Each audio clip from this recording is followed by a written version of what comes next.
اللہ تبارک و تعالی نے جب حضرت آدم اور حضرت حوا علیہم السلام کے ذریعے اس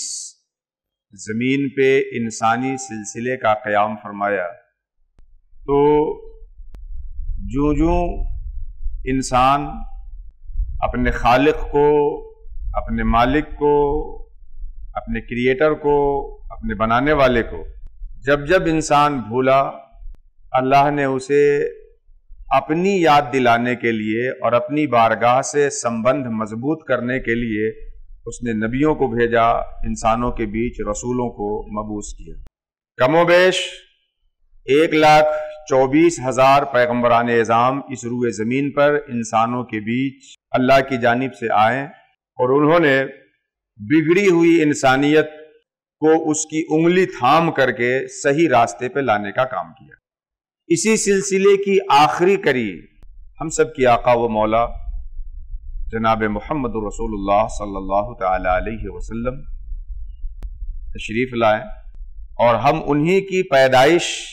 کے بہانے یہاں جمع ہیں، انہی کی میلاد کی تقریب میں شرکت کی سعادت حاصل کر رہے ہیں۔ میری دعا ہے اللہ تبارک و تعالی پوری انسانیت کو محمد رسول اللہ کی زندگی کو صحیح طور پہ سمجھنے کی توفیق عطا فرمائے اور وہ پیغمبر امن و امان بن کے آئے، امن و سلامتی کے راہبر بن کے آئے۔ اللہ ان کے صدقے پوری دنیا میں بالعموم اور ہمارے وطن عزیز بھارت کے اندر بالخصوص امن و امان کی فضا کو قائم فرمائے۔ ہماری بھارت کی گنگا جمنی تہذیب کو اللہ تبارک و تعالی پیغمبر امن و امان کے صدقے سلامت رکھے، اس کی حفاظت فرمائے۔ کم و بیش 1,24,000 پیغمبران اعظام آئے ہیں۔ مسلمانوں کی ذمہ داری یہ ہے کہ وہ جتنے نبی بھی اللہ کی طرف سے آئے ہیں سب کی نبوت پہ یقین رکھے۔ ہمارا ایمان ہے کہ انبیاء کی اس لمبی فہرست میں سے کسی ایک نبی کی بھی نبوت کا کوئی انکار کر دے تو وہ مسلمان نہیں ہو سکتا۔ اللہ نے انسانوں کی رہنمائی کے لیے کم و بیش 1,24,000 جو پیغمبران اعظام کو بھیجا ہے۔ مسلمانوں کی ذمہ داری ہے سب کی نبوت پہ ایمان رکھتے ہوئے محمد رسول اللہ کی نبوت پہ ایمان لائے۔ ہاں، اس کے سلسلے میں قرآن نے ہمیں رہنمائی کی ہے، نیم بائی نیم اللہ نے نام لے کر کے جن کی تنصیص کی ہے بحیثیت نبی ان کی نبوت پہ ایمان لائیں گے، اور نام لے کر کے جن کی تصریح نہیں کی گئی ہے ان کو اس صفت کے ساتھ کہ اللہ نے جنہیں نبی بنا کے بھیجا ہے ہم ان کی نبوت پہ ایمان رکھتے ہیں اور ہم انہیں اللہ تبارک و تعالیٰ کا نبی تسلیم کرتے ہیں۔ امن و شانتی کا پیغام انسانیت کے نام، اس ٹاپک کے تحت ہم سب یہاں جمع ہیں۔ آپ دیکھ رہے ہیں بینر پہ جشن رحمت للعالمین، اور اس جشن کے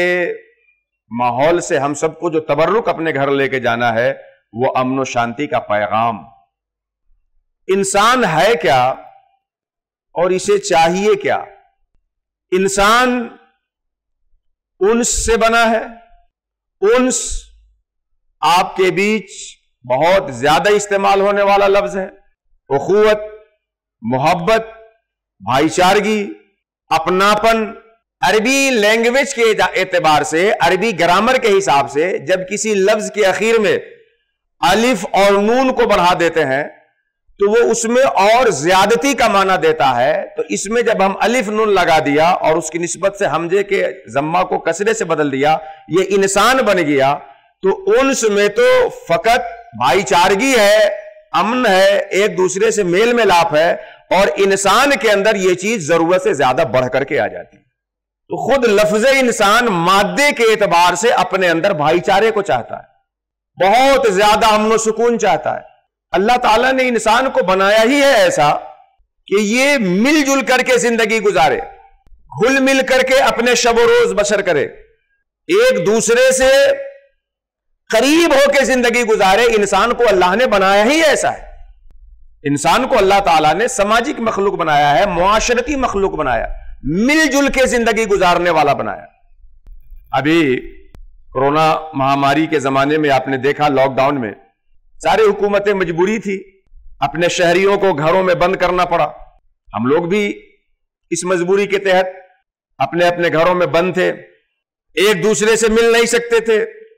ایک دوسرے سے نہ ملے تو ہماری زندگی کس قدر ہمارے لیے عذاب بن جاتی ہے، اس کا اگر احساس آپ کو عملی طور پہ کرنا ہو تو بہت دور جانے کے بجائے صرف لاک ڈاؤن کے زمانے کو ایک مرتبہ یاد کر لیجیے۔ تو انسان معاشرتی مخلوق ہے، مل جل کر کے زندگی گزارنے والا ہے۔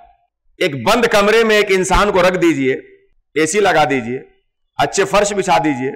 ہر وقت اچھا اچھا کھانا اس کو دے دیجئے، مگر کسی سے بات چیت نہ کرنے دیجئے، موبائل اس کا صرف رکھ لیجئے، اکیلے اس کو کمرے میں رکھ دیجئے، آپ کی ساری نعمتیں اس کے لیے زحمت ہوں گی۔ اور بھوکا پیاسا بھی آدمی جب اپنوں کے بیچ ہوتا ہے، کچھ سنتا ہے، کچھ سناتا ہے، کچھ ہنستا ہے، کچھ ہنساتا ہے، تو بھوکے پیاسے کا احساس بھی اندار سے ختم ہو جاتا ہے۔ اس سے واضح طور پہ سمجھ سکتے ہیں کہ انسان کو کھانے کی ضرورت تو ہے ہی، اس سے زیادہ انس و مواخات کی ضرورت ہے۔ انسان کو پانی کی ضرورت تو ہے ہی، اس سے زیادہ لوگوں سے مل جل کر کے رہنے کی ضرورت ہے۔ انسان کو سانس لینے کے لیے ہوا کی ضرورت تو ہے ہی، لیکن اس سے زیادہ اپنے ہم جنس اور اپنے انسانوں کے بیچ رہنے کی انسانوں کو ضرورت ہوتی ہے۔ تو اللہ تعالیٰ نے انسان کو معاشرتی مخلوق بنایا، مل جل کر کے جینے والا بنایا۔ مذہب اور مذہب کی باریکی تو بہت بڑی چیز ہوتی ہے، میں ایک سماجی زندگی کے اعتبار سے آپ کو اس ملنے جلنے کے اثرات کو دکھاؤں۔ روٹی، کپڑا، مکان، انسان ہی کی نہیں، تعبیر بدل کر ہر ذی حیات کی ضرورت ہے۔ بھوک لگے تو روٹی، جارے گرمی کے موسم کے تقاضوں سے بچنے کے لیے ایک کپڑا، اور بارش کے قطرات اور دشمن کے حملوں کے سے اور جانوروں کے سے حفاظت کے لیے ایک مکان۔ یہ انسانی ضرورت ہے۔ آپ ذرا تھوڑی سی توجہ سے بات سمجھنے کی کوشش کریں تو انسان سماجی مخلوق کیسے ہے، گھل مل کے جینے والا کیسے ہے، یہ سمجھ میں آ جائے گا۔ روٹی اور خوراک کی ضرورت ہر ذی حیات کو ہے، ہر جان رکھنے والے کو ہے، لیکن بکری میدان کے جس حصے پہ منہ مارے اس کی خوراک وہی موجود ہے، اس کے لیے کسی دوسری بکری کو اس کو کوئی ضرورت نہیں پڑتی۔ اور ہمیں جو روٹی کی ضرورت ہے تو ہم چاہے کہ بغیر کسی دوسرے انسان کی مدد کے خود روٹی ہمیں حاصل ہو جائے تو ہمیں کبھی ایسا نہیں ہو سکتا ہے۔ ہم اس روٹی حاصل کرنے کے لیے بھی دوسرے انسانوں کے مدد کے بہت ہی زیادہ محتاج ہیں۔ ایک کسان ہے جو ہل چلاتا ہے، اپنی کھیت جوتتا ہے، اور وہ بھی اس کھیتی کرنے میں بیج بیچنے والے کا محتاج، سچائی کے لیے پانی سیراب کرنے والے کا محتاج، پودے کی نشو و نما بہتر بنانے کے لیے کھاد بیچنے اور بنانے والے کا محتاج، گیہوں بن کے تیار ہو جائے تو کاٹنے والے کا محتاج، تھریسر لائے، گیہوں آپ کے گھر آ جائے تو اب چکی میل ہو، آٹا پیسنے والے کا محتاج، پھر آٹا گھر میں آ جائے، ہم بنانا نہیں جانتے تو بنانے والے اور بنانے والی کے محتاج، دیگر جانور جہاں منہ مارے وہیں سے ان کی خوراک، مگر ہم اس روٹی کے لیے انسانوں کے ہر موڑ پہ ہر قدم پہ محتاج ہے۔ یہ بتا رہا ہے کہ ہم الگ ہو کے زندگی نہیں گزار سکتے، اگر انسان ہے تو ہمیں روٹی کے لیے بھی مل کر زندگی گزارنا ہوگا۔ روٹی کے بعد کپڑا، چیل ہے، کوے ہیں، دیگر جانور ہیں، اللہ نے ان کے لیے پنکھ کو لباس بنا دیا، ان کی موٹی چمڑیوں کو لباس بنا دیا۔ بھینس کی وہی چمڑی گرمی میں اسے ٹھنڈے کا لطف دیتی ہے اور جاڑے میں گرم اون کپڑوں کا لطف دیتی ہے، لیکن ہمارے لیے، ہمیں کپڑا کے لیے دھاگا بنانے والی فیکٹری الگ، اس کے ورکر الگ، ہم ان کے محتاج، دھاگا کو کپڑا بننے والی فیکٹری الگ، اس کے ورکر الگ، ہم اس کے محتاج، بن جائے تو وہاں سے خرید کر کے ہول سیل سے کوئی لائے، اس کے الگ محتاج، خرید کر کے لے آئے تو سلنے والا ایک درزی الگ ہو، اس کے محتاج، سلا کے لے کے آ کے پہن لیے، اب کپڑا گندا ہو گیا تو صاف کرنے کے لیے صابن ہو، داغ چھڑانے کے لیے آلہ ہو، اس کے محتاج۔ دیگر جانور اپنے جسم کو صاف رکھنے کے لیے ایک مرتبہ الٹ پلٹ زمین پہ کر لے، ان کا لباس صاف ہو جاتا ہے، مگر انسان لباس کے بنانے سے لے کے صاف کرنے تک، سکھانے سے لے کر کے پریس کرنے تک قدم قدم پہ دوسرے انسانوں کا محتاج ہے۔ اور یہ ہمیں سمجھا رہا ہے کہ انسان کو جینا ہوگا تو گول مل کے جینا ہوگا، الگ ہو کر انسان کبھی زندہ نہیں رہ سکتا ہے۔ مکان پہ آئیے، روٹی کپڑا کے بعد مکان جو ہماری زندگی کی ضرورت ہے۔ گھونسلے پرندے ایک ایک دن کا کہیں سے چن کے لائے، بنا لیا بہترین گھونسلہ، چوہا چچوندر سانپ مٹی کھودتے کھودتے سوراخ بنا لیے، گھر تیار ہو گیا۔ لیکن ہم جب گھر بنائیں تو اینٹ بنانے والا کوئی اور، پکانے والا کوئی اور، پکانے کے لیے کوئلہ لانے والا کوئی اور، اس کوئلہ کو زمین سے نکالنے والا کوئی اور، اینٹ لے کے آ جائے تو بالو نکالنے والا کوئی اور، سیمنٹ بنانے والی فیکٹری کوئی اور، سارے را مٹیریل کو کھڑا کر لے، زمین پہ رکھ لے، تو اب اس کو عمارت کی شکل میں تبدیل کرنے والا معمار کوئی اور بن جائے، تو کھڑکی لگانے والا کوئی اور، پینٹ کرنے والا کوئی اور، پھر بعد میں مینٹیننس کے نام پر الگ الگ بہانے سے الگ الگ لوگ کوئی اور۔ ہم ایک مکان کے لیے بھی اکیلے رہ کے زندگی نہیں گزار سکتے، قدم قدم پر دوسرے انسانی بھائیوں کی مدد لینے کے محتاج ہیں۔ اچھا، جب آپ گیہوں خریدنے جاتے ہیں تو یہ دیکھتے ہیں کہ وہ مسلمان ہے کہ ہمارے نام کا جاننے والا ہے یا ہماری جیسی ٹوپی لگائے ہوا؟ نہیں، گیہوں خریدنے جاتے ہیں تو یہ دیکھتے ہیں کہ ہمیں گیہوں ملنا چاہیے۔ اینٹ خریدنے جاتے ہیں تو آپ کیا دیکھتے ہیں؟ وہ شمس الدین قمر الدین اینٹ بیچ رہا ہے یا اجے وجے ہے تو اشوک بیچ رہا ہے؟ نہیں، ہمیں اپنی ضرورت کی چیز چاہیے اور انسانوں کو مل جل کر کے زندگی گزارنا ہوگا۔ مذہب ہمارا اختیاری معاملہ ہے اور انسانیت اللہ تعالیٰ کی طرف سے عطا کردہ معاملہ ہے۔ مذہب اختیاری معاملہ ہے۔ قرآن حکیم نے صاف اس کے بارے میں کہا، لا اکراہ فی الدین، دین میں کوئی زبردستی نہیں۔ اور صاحب، دین اور زبردستی کا رشتہ بن بھی کیسے سکتا ہے؟ یہ تو 36 سے بھی زیادہ خطرناک آنکڑا ہے زبردستی اور دین کا۔ زبردستی آپ کسی کے جسم پہ کر سکتے ہیں، زبردستی سے آپ کسی کا سر جھکا سکتے ہیں، مذہب کا تعلق دل سے، اور آپ زبردستی کر کے کسی کا سر جھکا سکتے ہیں، دل کو اس کے ساتھ اپنے پاس نہیں لا سکتے۔ لا اکراہ فی الدین قرآن حکیم میں متعدد مقامات پہ کہا گیا، لکم دینکم ولی دین، آپ اپنے دین پہ رہیں، ہم اپنے دین پہ رہیں، دین میں کوئی زبردستی نہیں۔ ہاں، اسلام، مسلمان، پیغمبر اسلام، یہ تو میں بہت آگے چلا آیا مقدمات چھوڑ کر کے، تو اسلام، انسان ایک معاشرتی مخلوق ہے، روٹی میں، کپڑا میں، مکان میں، ہم سب ایک دوسرے کے محتاج ہیں۔ تو انسان ایک معاشرتی مخلوق ہے، گھل مل کر کے زندگی گزارنے والا ہے۔ اس میں کرنا کیا ہے ہمیں اور آپ کو؟ معاشرتی مخلوق ہے تو اللہ نے ہر ایک کو ایک الگ الگ صلاحیت دی ہے۔ ڈاکٹر صاحب، پروفیسر صاحب کہہ رہے تھے کہ اللہ نے خوبیاں بھی رکھی ہے اس میں، لیکن کچھ خامیاں بھی ہیں۔ خامی اس لیے ہے کہ اس خامی کو دیکھ کر کے ہم اس دنیا میں پھنسے نہیں، اس کے بنانے والے کی طرف رجوع ہو جائے۔ اس کا ایک پہلو تو یہ ہوا۔ اس کا دوسرا پہلو یہ ہے کہ عالم کی ہر چیز میں ایک خوبی بھی ہے تو ایک خامی بھی ہے۔ سورج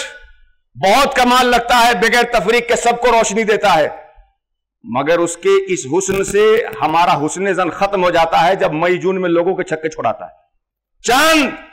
بڑا کمال رکھتا ہے،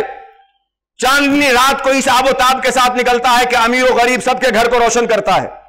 لیکن 27 اور 28 اور 29 تاریخ کو جب یہ چھپ جاتا ہے اور ہمیں ضرورت ہوتی ہے تو بڑا غصہ آتا ہے۔ گلاب، اس کی خوشبوئیں ہمیں معطر کر دیتی ہیں، ہم بہت خوش ہو جاتے ہیں، لیکن بغل میں جب دیکھتے ہیں کہ کانٹا رکھے ہوا ہے تو سارا حسن زن ختم ہو جاتا ہے، کہیں حملہ کے لیے تو نہیں رکھے ہوا ہے۔ آپ کائنات کی کسی بھی چیز میں غور کر لیں، آپ اس سے ہم کھانا بناتے ہیں، بغیر اس کے ہم کھانا تیار نہیں کر سکتے، مگر جب یہی آگ آبادی کو شعلے میں تبدیل کر دیتی ہے تو ہمارا سارا حسن زن اس آگ کے حوالے سے کمزور پڑ جاتا ہے۔ پانی، اس کے بغیر ہماری زندگی نہیں چل سکتی، مگر سیلاب کی شکل میں آبادیوں کو جب یہ موت کے گھاٹ اتارتا ہے تو اس پانی کا بھی حسن ہمارے نظر سے ختم ہو جاتا ہے۔ یہ ساری چیزیں دنیا کی جو ہے اس میں ایک اعتبار سے حسن ہے، تو اللہ نے اس میں کوئی نہ کوئی ایک کمی بھی رکھی ہے، کسی حسن سے اسے محروم بھی رکھا ہے۔ ہمارے اندر بھی کوئی ڈاکٹر ہے تو وہ وکیل نہیں ہے، کوئی وکیل ہے تو وہ انجینئر نہیں ہے، کوئی انجینئر ہے تو وہ درزی نہیں ہے، کوئی کپڑا سلتا ہے تو امامت نہیں کر سکتا، کوئی امامت کر سکتا ہے تو ڈرائیور نہیں ہے۔ الگ الگ کمال اللہ نے دیا ہے۔ انسان کو اللہ نے سماجی زندگی بنایا، اس کی ذمہ داری اور اس کا مطلب یہ ہے کہ جو خوبی اللہ نے آپ کو دی ہے اس سے سماج کو فائدہ پہنچائیے، اور جو خوبی دوسروں کے اندر ہے اس سے آپ اپنی زندگی میں فائدہ حاصل کیجیے۔ جو خوبی اللہ نے آپ کو دی ہے اس سے سماج کو فائدہ پہنچائیے، اور جو خوبی دوسرے کے اندر ہے اس سے آپ اپنی زندگی میں فائدہ اٹھائیے۔ من عرف نفسہ فقد عرف ربہ، جو خود کو پہچانتا ہے خدا کو پہچان لیتا ہے۔ تھوڑی دیر کے لیے ذرا اپنے وجود پہ آ جائیں۔ آنکھ، اس کے اندر دیکھنے کی خوبی ہے، کان، اس کے اندر سننے کی خوبی ہے، زبان، اس کے اندر بولنے کی خوبی ہے، پاؤں، اس کے اندر چلنے کی خوبی ہے۔ آنکھ کو سننے کی خوبی نہیں ملی، کان کو دیکھنے کی خوبی نہیں ملی، ہاتھ کو چلنے کی خوبی نہیں ملی، پاؤں کو پکڑنے کی خوبی نہیں ملی، ہمارا پورا وجود اسی بات پہ نربھر ہے کہ آنکھ جو کر سکتی ہے وہ کرے، کان جو کر سکتا ہے وہ کرے، زبان جو کر سکتی ہے وہ کرے، پاؤں جو کر سکتا ہے وہ کرے، ہاتھ جو کر سکتا ہے وہ کرے۔ ہم پورے بھارت کے باشی یہ عہد کر لے کہ اللہ نے جو صلاحیت ہمیں دی ہے اس صلاحیت کے ذریعے سے امن و امان کی فضا قائم کر کے پوری دنیا کے سامنے رول ماڈل پیش کر دے کہ ہم الگ الگ دھرم رکھنے کے باوجود بھی کانے پہ کانا ملا کر کے تمہیں بھاگنے پہ مجبور کر سکتے ہیں۔ اور یہی سکھانے کے لیے محمد رسول اللہ آئے تھے۔ کثرت میں وحدت کیسے آئے، ڈائیورسٹی میں یونٹی، الگ الگ جہات میں سب میں ایک نمائندگی کیسے ہو، یہی تو محمد رسول اللہ سکھانے آئے تھے۔ ذرا سرکار دو عالم کی سیرت پہ ایک سرسری نظر ڈالی۔ اللہ کے رسول 40 سال کی زندگی میں نبی ہونے کا اعلان کرتے ہیں۔ اس سے پہلے آپ نے جو حرب فجار میں شرکت کی اور اس کے بعد جو حلف الفضول آپ نے کیا، حلف الفضول، ایک مکہ سے باہر کا آدمی آیا، مکے میں سامان بیچا، مکے کے چودھری نے، سردار نے اس کا سامان لے لیا اور قیمت دینے کے لیے ٹال مٹول کرنا شروع کیا۔ آج آئے تب کل آؤ، کل آئے تو پرسوں آؤ۔ وہ پریشان ہو گیا، لوگوں سے مدد کے لیے پہنچا کہ بھائی فلاں نے میرا سامان لے لیا، میری قیمت نہیں دے رہا ہے، کوئی مدد کرو۔ تو للو کلو ہو تو سب لوگ جا کے مچھتاؤ کھڑی کر کے دکھاتے ہیں کیوں نہیں دے رہے ہو، لیکن سردار جی اب سامان لے کے قیمت نہ دے رہے ہو، پردھان جی اور مکھیا جی نہ لے کے دے رہے ہو، ہمت نہیں کر پاتے۔ اچھے اچھے لوگ بھی اپنے وقار کو سامنے رکھ لیتے ہیں، کیا ہوگا، کیسے جاؤ گے۔ نبی کریم صلی اللہ علیہ وسلم کے پاس جب وہ فریادی پہنچا ہے، سرکار دو عالم اسے ساتھ لے کر کے اس سردار کے گھر جاتے اور کہتے ہیں کہ آپ نے اگر اس کی قیمت لی ہے تو اس کی قیمت آپ کو دینی پڑے گی، اور پھر اس کے لیے مکہ کے تمام سرداروں کو ملا کے جو آپ نے ایک معاہدہ، ایک کمپیکٹ تیار کرایا، وہ حلف الفضول کہلاتا ہے۔ حلف الفضول کے جو اہم پوائنٹس تھے اس میں ایک یہ تھا کہ اس مکے کی فضا میں کسی کے اوپر بھی کسی کو ظلم کرنے کا کوئی حق نہیں رہے گا، کسی طرح کی کوئی بدامنی پھیلانے کی کسی کے لیے کوئی گنجائش نہیں رہے گی۔ باہر کا اجنبی آدمی بھی اگر آ کے سامان بیچتا ہے تو اس سامان کی نہایت مناسب قیمت خریدنے والے کو دینی پڑے گی۔ یہ سارے پوائنٹس تھے جو رسول اللہ نے الگ الگ تعلق رکھنے والے کو ایک پوائنٹ پہ جمع کر دیا۔ نبی کریم صلی اللہ علیہ وسلم جب نبوت کا اعلان کرتے ہیں اور 13 سال تک مکے میں رہتے ہیں اور لوگ نہ رہنے دیتے ہیں، نکلنے پہ مجبور کر دیتے ہیں، سرکار ہجرت کر کے مدینہ جاتے ہیں۔ مکہ سعودی عرب کا ایک بڑا ہی مشہور شہر ہے۔ پیغمبر اسلام کو جب آپ کے گھر کے لوگوں نے آپ کے گھر میں نہیں رہنے دیا تو آپ وہاں سے مدینہ ہجرت کر کے گئے۔ وہاں جب گئے تو اوس اور خزرج سالوں سے، نسلوں سے لڑتے چلے آ رہے تھے، ایک ایک بکری اور اونٹ پہ کئی کئی انسانوں کی جانیں چلی جا رہی تھی۔ رسول اللہ صلی اللہ علیہ وسلم نے ایسی قوم کے بیچ محبت اور بھائی چارے کا وہ چراغ جلایا کہ میدان جنگ میں جب سب لڑنے کے مرنے کے قریب تھے، ایک گلاس پانی پورے جنگ میں گھوم جاتا ہے کہ میرا بھائی مجھ سے زیادہ پیاسا ہوگا، میرا بھائی مجھ سے زیادہ پیاسا ہوگا، اور یہ پانی اخیر میں وہی آتا ہے جہاں سے سلسلہ شروع ہوا تھا۔ لڑنے والوں کو کیسے سرکار نے ملا دیا اور ایک دوسرے پہ جانے ساری کا جذبہ پیدا کر دیا۔ پھر صلح حدیبیہ کے موقع پہ تو سرکار نے ملنے اور ملانے کی حد کر دی، اس کی تو تاریخ میں کوئی مثال نہیں مل سکتی۔ تفصیل میں جانے کا وقت نہیں ہے، میں آپ سے جو گفتگو کرنا چاہ رہا ہوں وہ یہ کہ انسان کو اللہ نے معاشرتی مخلوق بنایا، سماجی مخلوق بنایا، مل جل کر کے جینے والا اور زندگی گزارنے والا مخلوق بنایا۔ اس میں ہم سب لوگ مل کر کے زندگی گزارے، اور مالک نے، اللہ رب العزت نے، سنسار کے رچیتا نے، کریٹر نے جس کو جو کمال دیا ہے وہ اس کمال سے سماج کی خدمت کرنے کی کوشش کرے، لوگوں کو فائدہ پہنچانے کی کوشش کرے۔ اللہ کے رسول فرماتے ہیں خیر الناس من ينفع الناس، تم میں سب سے بہتر وہ ہے جو لوگوں کو سب سے زیادہ نفع پہنچانے کی کوشش کرتا ہے۔ ہم لوگ صوفی سنت سے تعلق رکھتے ہیں، اسلام میں بڑا عظیم نام ہے، اور اس ہندوستان میں جنہوں نے ہندوستان کے نام کو دنیا کے باہر روشن کیا، صاحب فیوز متناہی محبوب الہی خواجہ نظام الدین رحمت اللہ تعالی علیہ۔ خواجہ نظام الدین فرماتے ہیں کہ قیامت کے میدان میں سب اپنے اپنے نیکی کی دکان لگائے ہوں گے، لیکن سب سے زیادہ قیمتی سودا یہ ہوگا کہ جو لوگوں کے دلوں کو خوشی پہنچایا ہوا۔ میدان قیامت میں سب سے قیمتی سودا یہ ہوگا کہ جس نے لوگوں کو دلوں کو خوشی پہنچائی ہوگی، اس کی خوشی اور اس کے لوگوں کو خوشی پہنچانا اللہ کو سب سے زیادہ محبوب ہوگا۔ خواجہ ابو سعید ابو الخیر ایک بڑے عظیم صوفی گزرے ہیں، ان کا کہنا ہے کہ ایشور تک، اللہ تک پہنچنے کے بہت سارے راستے ہیں، لیکن سب سے قریب راستہ لوگوں کے دلوں کو خوشی پہنچانا اور ان کی خدمت کرنا ہے۔ تو اللہ نے ہمیں مل جل کر کے زندگی گزارنے والا بنایا ہے، ہم لوگ مل جل کر کے زندگی گزارے، ذات کے نام پر، رنگ و نسل کے نام پر، مذہب کے نام پر، منصب کے نام پر، کسی بھی نام پر ہم اپنے بیچ کوئی دیوار کھڑی نہ کرنے دیں۔ الگ الگ مناصب کے الگ الگ حقوق ہوتے ہیں، لیکن وہ الگ حقوق اس لیے نہیں ہوتے کہ انسانیت کے بیچ دیوار کھڑی کی جائے۔ کسی نام پر ہمارے بیچ کوئی دیوار کھڑی نہیں ہونی چاہیے۔ ہم تمام انسان حضرت آدم کی اولاد ہیں، اللہ کی بنائی ہوئی زمین پہ جی رہے ہیں، اس کے بنائے ہوئے ہوا سے سانس لے رہے ہیں، اس کے بنائے ہوئے پانی سے پیاس بجھا رہے ہیں، تو ہم سب کو مل کر کے زندگی گزارنا ذمہ داری بن جاتی ہے۔ اب سماج میں دو ہی طرح کے لوگ ہوتے ہیں، ایک وہ ہوتے ہیں جو طاقتور ہوتے ہیں، ہم لوگ سماجی مخلوق ہیں، جو صلاحیت ہمیں ملی ہے اس سے دوسرے کو فائدہ پہنچائے، جو آپ کو ملی ہے اس سے آپ ہمیں فائدہ پہنچائیے، اسی پہ پورا سماج ٹھیکا ہے، سوشل اسی پہ ڈیپینڈ ہے، سوشل لائف، سماجی زندگی، ایک دوسرے سے فائدہ پہنچائے اور دوسرے سے فائدہ حاصل کرے۔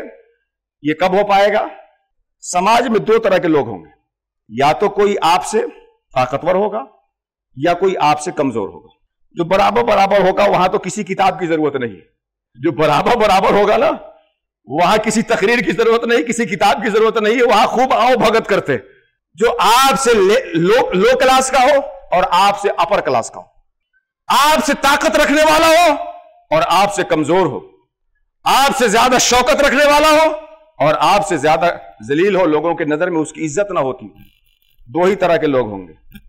دو ہی طرح کے لوگ ہوں گے۔ اور سماجی تانے بانے کو بکھرنے سے بچانے کے لیے اپنے سے بڑوں کا بھی حق ادا کرنا ہوگا اور اپنے سے چھوٹوں کے حقوق کی بھی رعایت کرنی پڑے گی، تب جا کے سماجی تانا بانا اپنی جگہ پہ قائم رہے۔ اس پوائنٹ پہ آپ نظر رکھیں تو میری گفتگو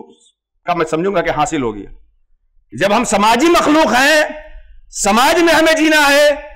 تو سماج میں یا تو کوئی ہم سے بڑا ہے اور کوئی ہم سے چھوٹا ہے۔ اب یہ بڑا ہونا کس جہت سے، چھوٹا ہونا کس جہت سے، اس کی ہزاروں نوعیں بن سکتی ہیں، ہزاروں قسمیں بن سکتی ہیں۔ کوئی مال میں آپ سے بڑا ہے،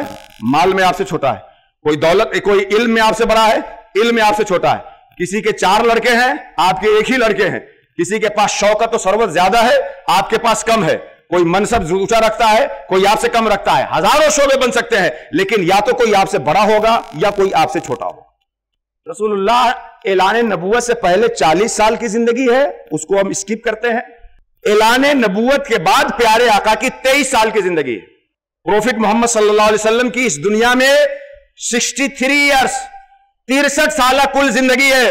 جس میں 40 سال آپ نے لوگوں کو اپنے نبی ہونے کے بارے میں لوگوں کو نہیں بتایا، سماج کا، سوسائٹی کا ایک سمپل ممبر بن کر کے آپ نے زندگی گزاری، اور 40 سال پہ اللہ کے حکم سے آپ نے نبوت کا اعلان کیا، اور پھر 63 سال رہے، تو 23 سالہ زندگی رسول اللہ کی اعلان نبوت کے بعد کی ہے۔ ہمیں اس 23 سالہ زندگی پہ نظر کریں تو یہ 23 سالہ زندگی 2 حصوں میں ڈیوائیڈ ہے، 13 سالہ مکی زندگی اور 10 سالہ مدنی زندگی۔ آپ طاقتور ہیں تو کیسے رہے، رسول اللہ کی مدنی زندگی سامنے رکھیے، اور آپ کمزور ہیں تو کیسے رہے، رسول اللہ کی مکی زندگی 13 سال اپنے سامنے رکھ لیجیے۔ اعلان نبوت کے بعد سرکار کی جو 23 سالہ زندگی ہے، 13 سال مکہ کے اندر آپ رہتے، آپ کے ماننے والے بہت کم، آپ کے راستے میں کانٹے بچھائے جا رہے ہیں، آپ نماز پڑھتے ہیں تو اونٹ کی جھلی لا کے رکھ دی جا رہی ہے، نماز نہیں پڑھنے دیا جا رہا، بچے اور جوان کیا پریشان کریں گے، ایک بوڑھی عورت بھی آپ کو نہیں چھوڑ رہی ہے۔ 13 سالہ مکی زندگی جس میں رسول اللہ صلی اللہ علیہ وسلم کم ہیں ان کے ماننے والے اور ظلم کا شکار ہو رہے ہیں، اور پھر مدینہ جانے کے بعد 10 سالہ زندگی۔ اگر آپ سماج میں طاقت رکھنے والے ہیں تو مدنی زندگی کو ہمیشہ اپنے پیش نظر رکھیے، اور آپ کمزور ہیں تو مکی زندگی کو ہمیشہ پیش نظر رکھیے۔ آپ میجورٹی میں ہیں، بہت سنکھیک ہیں، آپ طاقت والے ہیں تو مدنی زندگی سامنے رکھیے، اور آپ الف سنکھیک ہیں، مائنورٹی میں ہیں، کمزور ہیں تو رسول کی مکی زندگی اپنے سامنے رکھیے، اور مدنی زندگی اور مکی زندگی بہت لمبی پڑھنے کا آپ کے پاس اگر وقت نہ ہو تو یہ 2 لفظ یاد رکھیے، اگر آپ مائنورٹی ہیں، کمزور ہیں، تو صبر کو مضبوطی سے تھام لیجئے، اور آپ طاقت والے ہیں، میجورٹی میں ہے، قوت والے ہیں، تو انصاف اور عدل کو اپنی زندگی کا لازمی حصہ بنا لیجئے۔ رسول اللہ کی 23 سالہ زندگی کا خلاصہ کیا ہے کہ آپ کمزور ہیں تو صبر کو مضبوطی سے پکڑ لیجئے، اور آپ طاقت رکھتے ہیں تو عدل اور انصاف کو مضبوطی سے پکڑ لیجئے۔ جب تک کمزور صبر کرتا رہے گا سماج میں فساد نہیں ہوگا، اور جب تک طاقت والے انصاف کرتے رہیں گے سماج کا تانا مانا کوئی بکھیر نہیں سکتا ہے۔ لیکن ہوتا کیا ہے، ہم کمزور ہیں، کچھ نہیں کر سکتے، تو کرتا کے اندر بم باندھ کر کے بھیڑ میں کود گئے۔ اسلام یہ نہیں سکھاتا، رسول اللہ کی زندگی ہمیں یہ نہیں سکھاتی۔ پیارے آقا رحمت للعالمین بن کے آئے تھے، قرآن نے صاف اعلان کیا ہے لا تزر وازرۃ وزر اخری، کوئی دوسرے کے بوجھ کو نہیں اٹھائے گا، جو ظلم کرے، جو غلطی کرے سزا اسے ملنی چاہیے، جو غلطی نہیں کیا ہے اس کو کبھی سزا نہیں ملنی چاہیے۔ اگر آپ پہ ظلم ہو رہا ہے، آپ کمزور ہیں، تو بھیڑ میں بم باندھ کر کے کودیے، اسلام کبھی اس کی اجازت نہ دیتا، نہ کبھی ایسا کرنے والوں کی حوصلہ افزائی کرتا ہے۔ اور اگر آپ کے پاس طاقت ہے، قوت ہے، میجورٹی میں ہے، آپ بہت سنکھیا آپ کی ہے، آپ جو چاہے وہ کروا لیں، تو عدل اور انصاف کے ساتھ زندگی گزاریے۔ میں رسول اللہ کی زندگی سے بس 1-2 جھلک دے دوں کہ کم ہونے کی صورت میں سرکار نے صبر کیسے کیا ہے، اور زیادہ ہونے کی صورت میں سرکار نے عدل و انصاف کیسے کیا ہے، تاکہ سماج میں ہم ان چیز کو لاگو کر کے امن و شانتی انسانوں کے بیچ نافذ کر سکے، اور ہم گھل مل کر کے ایک اچھے انسان کی زندگی گزار سکیں۔ مکہ مکرمہ میں سرکار کمزور ہیں، آپ کے ماننے والے کم ہیں، 13 سال تک مکہ کے لوگوں نے آپ کو جو پریشان کیا، اور آپ مکہ کے لوگوں سے مایوس ہوئے، تو آپ کو لگا کہ شاید مکہ کے قریب طائف ایک مقام ہے، وہاں کے لوگ شاید میری دعوت قبول کر لیں۔ بہت مشہور واقعہ ہے، میں سبق صرف اس سے آپ کو دینا چاہتا ہوں، اس لیے تھوڑا سا بیک گراؤنڈ لا رہا ہوں۔ سرکار طائف گئے، طائف کے لوگوں کو اللہ کے رسول نے دعوت دی، اللہ کی طرف بلایا۔ طائف کے لوگوں نے نہ صرف یہ کہ آپ کی دعوت کو نہیں مانا، ایسی باتیں کہیں جس سے انسانی ہمت ٹوٹ جائے۔ طائف کے لوگوں نے یہاں تک کہا کیا اللہ کو آپ یتیم کے علاوہ کوئی اور نہیں ملا تھا نبی بنانے کو، آپ ہی نبی بن کے آئے، نعوذ باللہ من ذالک۔ اور اتنا ہی پہ بس نہیں کیا، طائف کے لوگوں نے بدماش بچوں کو لگا دیا، سرکار پہ کنکر اور پتھر برسا رہے تھے، پیارے آقا کا مقدس پاؤں لہو لہان ہو گیا۔ سرکار جب وہاں سے مایوس ہو کے نکلنے لگے، نہیں چلا جا رہا تھا، محمد رسول اللہ کہیں بیٹھ جاتے آرام کے لیے، تو وہ بچے آپ کو زبردستی اٹھاتے، سرکار 2-4 قدم چلنے کی ہمت کرتے کہ پھر پتھر مارنے لگتے۔ اتنے میں جبریل امین آتے ہیں، کہتے ہیں کہ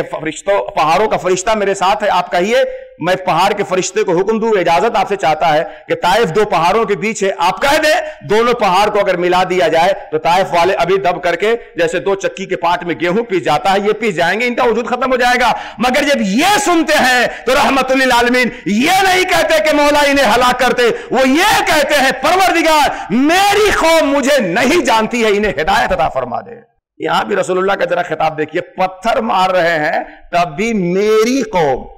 آپ جب تک ہمارے ہاتھ چومیں گے تب تک ہمارے ہیں، اور جس دن ہاتھ چومنا بند کر دیا اور دوسرے پیر صاحب کا چوم لیے تو ہم کنکھی سے دیکھنے لگیں گے۔